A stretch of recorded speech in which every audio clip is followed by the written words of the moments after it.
Kalau misalnya pertanyaannya begini, gue dilawa, gue di Halo.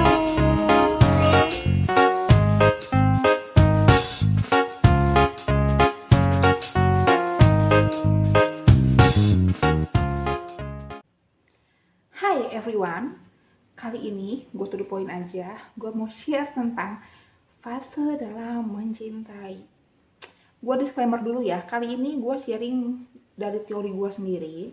Enggak pakai teori psikologi manapun. Jadi pasti mungkin kalau kalian yang uh, ada mungkin akademisi psikologi di sini melihat video ini tayangannya bagaimana, enggak, ini menurut gue sendiri.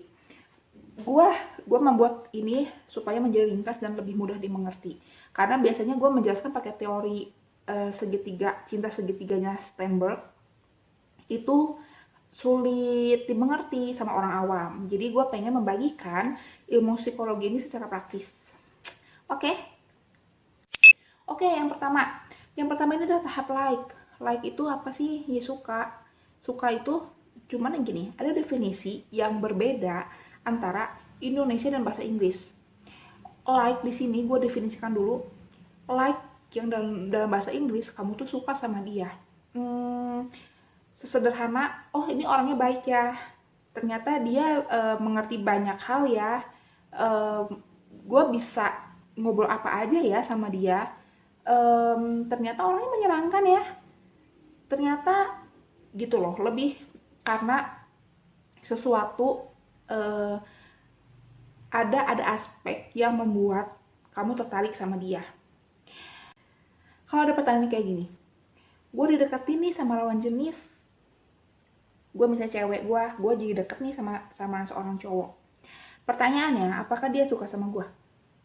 Jawabannya suka dengan kata like. Dia suka, mungkin karena nyambung, mungkin karena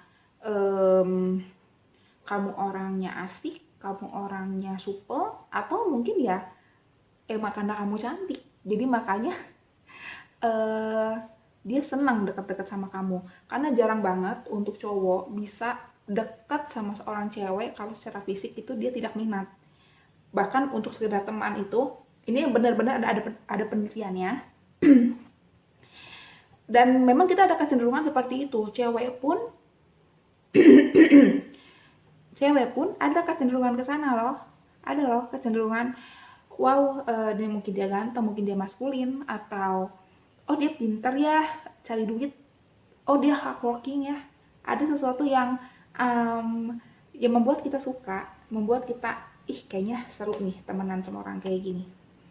Diawali dari tahap teman dulu. Jadi kamu harus curiga kalau ada nggak cowok nggak cewek deketin kamu, baru kenal, terus dia sudah menyatakan perasaannya, itu tanda tanya. Karena secara psikologis itu awal pasti like dulu, nggak mungkin dia langsung ke love, nggak mungkin banget. Oke, next, tahap yang kedua ini tahapnya gampangnya gini, kita bilang saja tahapnya care. Kita udah mulai peduli sama dia, kamu udah tahu cerita dia kayak apa, udah tahapnya tuh udah mungkin sering sharing, kamu tahu kehidupannya dia, keluarganya, dia udah mulai nyaman sama kamu, kamu juga udah mulai nyaman sama dia. Menceritakan masalah itu bukan kayak sesuatu yang sesuatu yang canggung lagi, enggak, tapi kamu udah menginvestasikan, ada investasi di sini, investasi waktu, tenaga, perhatian, pikiran, perasaan, kepeduliannya, seperti itu. Tapi ingat, tahap ini belum sampai love. Nanti gue jelasin kenapa belum sampai love. Nah, saya jelaskan dulu di tahap care ini. Biasanya di tahap care ini akan selalu menjadi rancu. Ya, tahap care ini akan selalu menjadi rancu, karena akan ada mulai kegeeran, kebaperan, kesalahpahaman, keganjalan, apalagi dalam hubungan lawan jenis. Tahap dari like ke care apakah bisa cepat? Tergantung sejauh mana kita satu sama lain terbuka. Kalau dari tahap like tapi dia masih menutup diri, susah untuk menjadi care.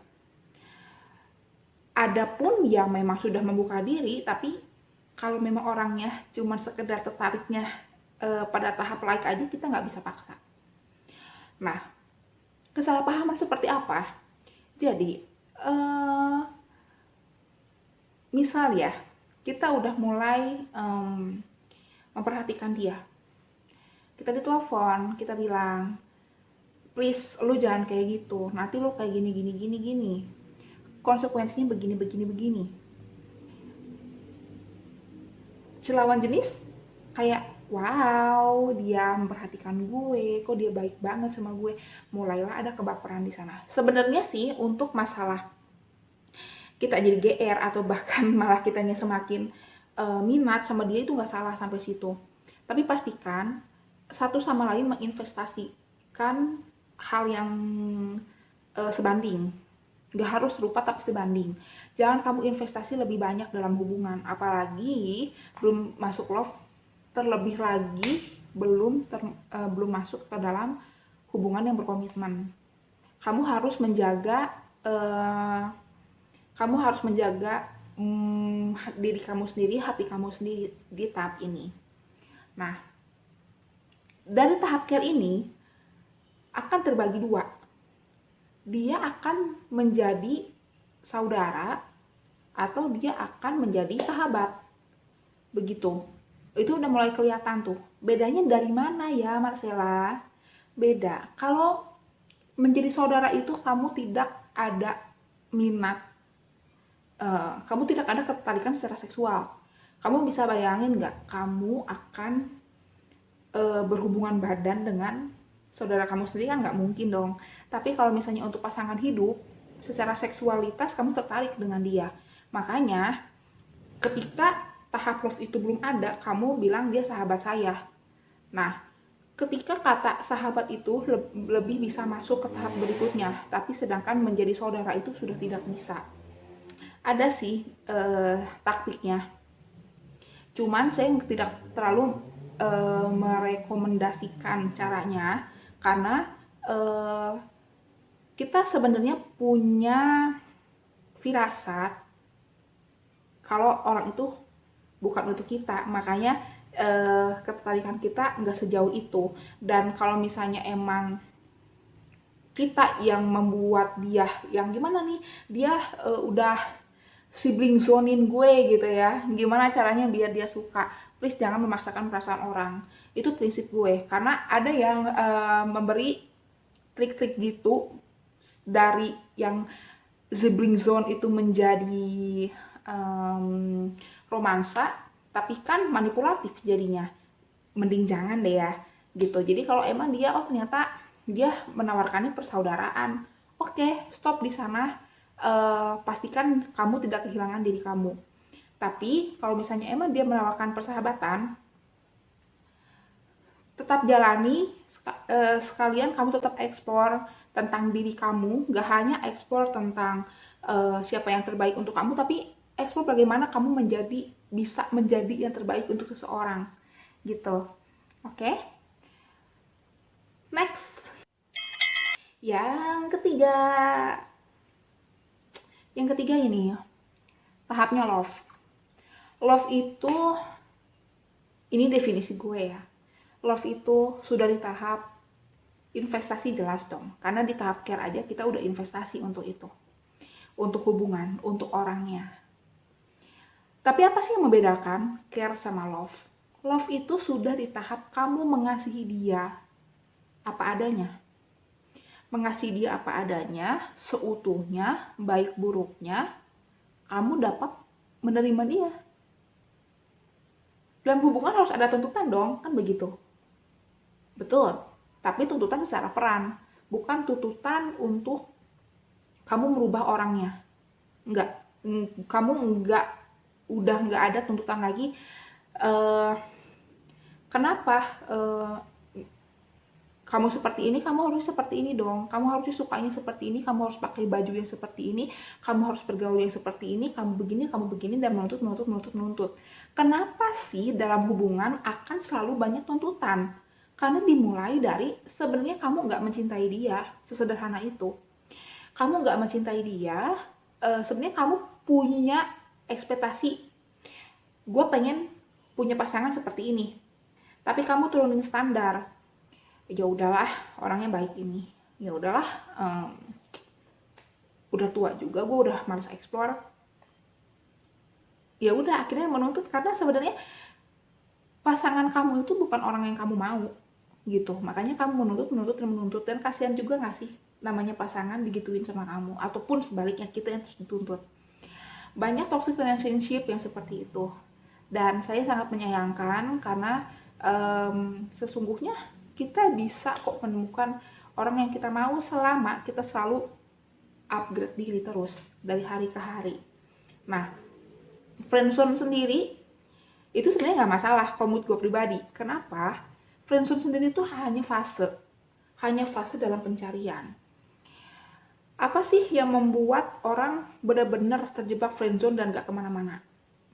Jujur, gue sendiri sering memfriendzonekan orang. Mohon maaf ya. Karena memang lebih banyak terjadi cewek yang ke cowok kan kalau ngefriendzonein gitu. Berasa bersalah, gak enak hati rasanya. Ternyata wah ini cowok kok gue menawarkan persaudaraan, bahkan jelas-jelas gue bilang lu tuh udah kayak saudara gue sendiri, itu udah jelas-jelas, tapi dia ternyata ada rasa sama gue. Kenapa sih bisa kayak gitu? Dan dia sudah berusaha sebenarnya bagaimana supaya gue bisa jatuh cinta sama dia, tapi kenapa? Karena dia nggak ada self upgrade gitu, nggak ada perubahan yang signifikan. Maksudnya apakah dia ada perubahan? Gue menghargai setiap perubahannya dia. Mungkin dia sudah belajar, oke, ini cewek sukanya seperti ini, gue akan mencoba menjadi apa yang dia mau. Tapi daripada begitu, bukankah lebih baik mencoba apa yang lu mau dan mendapatkan orang yang memang mau sama dia apa adanya. Nah, dari gue sendiri, kenapa? Pertama, memang dari dia nggak self-upgrade, nggak ada perubahan secara signifikan. Aspek yang lainnya adalah, karena gue nggak bisa membawa care itu ke tahap love. Kenapa? Ya emang kelemahannya dia itu, atau bukan kelemahan deh, perbedaan prinsip, perbedaan kultur, perbedaan value yang paling penting itu nggak masuk di gue gitu. Dan yang pasti hal-hal yang tadi yang nggak sama itu balik lagi dong ke gue nya. Ini bisa gue terima nggak? Gak bisa gue terima. Kalau gue paksain dengan orang yang gak se-value sama gue, mau jadi apa? Susah kan? Kasian untuk dianya sendiri, kasian dalam hubungannya nanti. Hanya buang-buang waktu, nyakitin perasaan orang. Seperti itu. Nah, di tahap love itu sudah mengasih seutuhnya, sudah kamu udah mulai tuh gak suka kalau misalnya ada orang lain ngata-ngatain dia. Kamu udah mulai gak suka tuh kalau ada orang gak hormat sama dia. Itu sudah tahap love. Kamu udah mencintai dia. Bener-bener mencintai itu apa sih? Respect. Gampangnya gitu. Kamu respect sama dia. Kamu terima dia seutuhnya. Ya guys, itu aja. Gue kali ini mau singkat memaparkan di YouTube, karena daripada gue memaparkan panjang-panjang susah editnya, akhirnya gue nggak upload dan akhirnya gue nggak berkarya lagi. Lebih baik gue bikin hal ini secara praktis. Yang penting ilmu psikologi gue dan pesan-pesan yang ingin gue sampaikan terhadap orang-orang tersampaikan dengan baik, tersampaikan dengan maksimal, praktis, mudah dimengerti, dan sangat-sangat bisa dilakukan. Oke, thank you for watching. Follow IG gue Sela F. Di sana gue lebih interaktif untuk tanya jawab tentang psikologi.